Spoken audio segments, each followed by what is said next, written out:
Think about a time when you promised you would change for the better.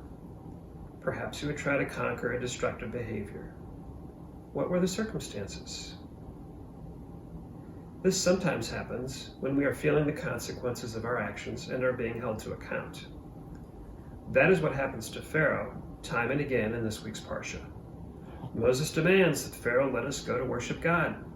Pharaoh says no. God sends a plague. In the throes of the plague, Pharaoh promises to let our people go. So Moses calls upon God to lift the plague. As soon as it is gone, however, something happens to Pharaoh's heart. Most translations say it is hardened, but the same Hebrew word, kavod, can also mean heavy or even honored. Maybe he let the pride of his exalted position stop him from doing what was right. Recently, I have had my eyes opened to the reality of systemic racism. I have tried to learn more about it and start to address it. Could it be that I have been more open to change because of our current plagues?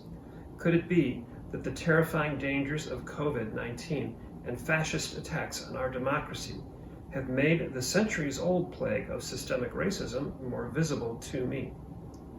What will I do when the current plagues abate? In the months ahead, many of us will be vaccinated, and I am hopeful that our government will hold the fascists among us accountable. If these threats recede, what will happen to my heart? Will I retreat to my prior comforts and forget what I have learned? I hope not. I hope that I will remember the vulnerability I feel today and keep these lessons in my heart. Shabbat Shalom, everyone.